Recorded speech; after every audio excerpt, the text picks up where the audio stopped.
এশার নামাজ পড়ে কেঁদেছো, বান্দা নামাজের মুসল্লা যখন বসে যাও, আমি আল্লাহকে তোমরা বারবার বলো আল্লাহ আমার গুনাহ মাফ করে দাও, তারপরও আমি তোমাদের গুনাহ মাফ করে নিই।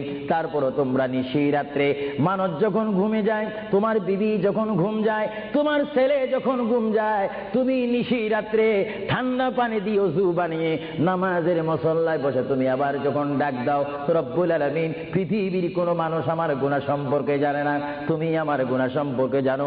আমি এমন গুনাহ করেছি আমার বিবি জানে না, বিবি গুনাহ করেছে আমি জানি না, আল্লাহ তুমি সব কিচ্ছু জানো, হে আমার প্রভু তুমি আমাকে মাফ করে দাও। আমার আল্লাহ বলে তারপরও যদি তোমাদেরকে আমি মাফ না করি, তারপরও বান্দা তোমরা আমার রহমতের দরজা থেকে ফিরে যাইও না।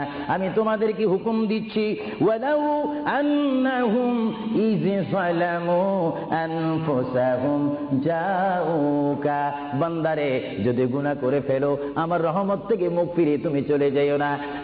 বান্দা আকাশ পরিমাণ যদি গুনাহ করো, পাতাল পরিমাণ যদি গুনাহ করো, সাগরের পানি পরিমাণ যদি গুনাহ করো, পাহাড় তুলনায় যদি তুমি গুনাহ করো, আমার দরবার থেকে তুমি নিরাশ হইও না। বান্দা আমি তোমাকে একটি রাস্তা পাঠাই দিচ্ছি, একটি পথ তোমাকে আমি দেখাই দিচ্ছি।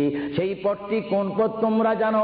ওয়ালাউ আন্নাহুম ইয যালামু আনফুসাহুম জাউকা, বান্দারে যখন তোমরা বরবাদ হয়ে যাবে তখন তোমাদেরকে একটা পথ আমি তোমাদেরকে দেখাই দিলাম, সেই পথটির নাম হচ্ছে আমার রাসূলের মদিনা। জুড়ে বলেন সুবহানাল্লাহ। আমার নবীর দরবারে গিয়ে কেঁদে কেঁদে তোমরা বলো ইয়া রাসূলুল্লাহ, ইয়া হাবিবাল্লাহ, আয়া আকা ইয়া রাসূলুল্লাহ। আল্লাহ কোরআনে বলেছে ওয়ালাউ আন্নাহুম ইয যালামু আনফুসাহুম জাউকা ফাস্তাগফিরুল্লাহ ওয়াস্তাগফার লাহুমুর রাসূল।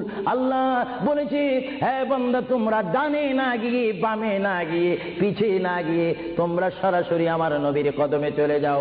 আমার নবীর কদমে গিয়ে আমি আল্লাহর দরবারে তোমরা তওবা করো। তওবা করতে করতে তোমাদের চোখের পানি যখন বাইর হয়ে যাবে, আর ওই মুহূর্তে যদি আমার বন্ধু যদি তোমাদের জন্য আমার দরবারে সুপারিশ করে, আমি আল্লাহ তোমাদেরকে ওয়াদা দিয়ে দিলাম, গ্যারান্টি দিয়ে দিলাম, আমার রাসূল যদি তোমাদের জন্য আমার দরবারে সুপারিশ করে, সঙ্গে সঙ্গে বান্দা তোমার অতীতের জীবনের কবিরা সগীরা গুনাহ মাফ করে দেব। জোরে বলেন সুবহানাল্লাহ, আরো জোরে বলেন। আমার আপনার গুনাহ মাফ করার জন্য রাসূলুল্লাহর দরবারে যাওয়ার দরকার আছে কিনা? চিৎকার জীবন আছে কিনা?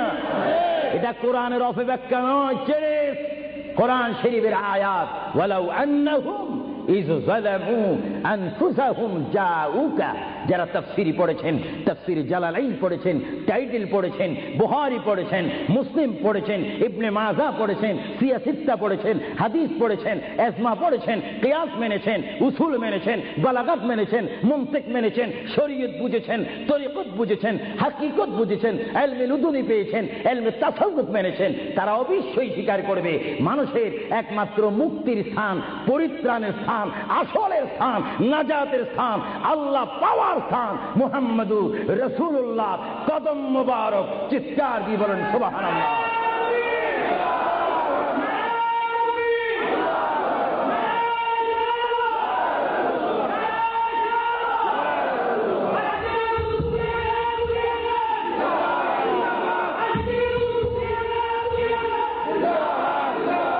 আপনারা সেই রাসূল চান কি চান না?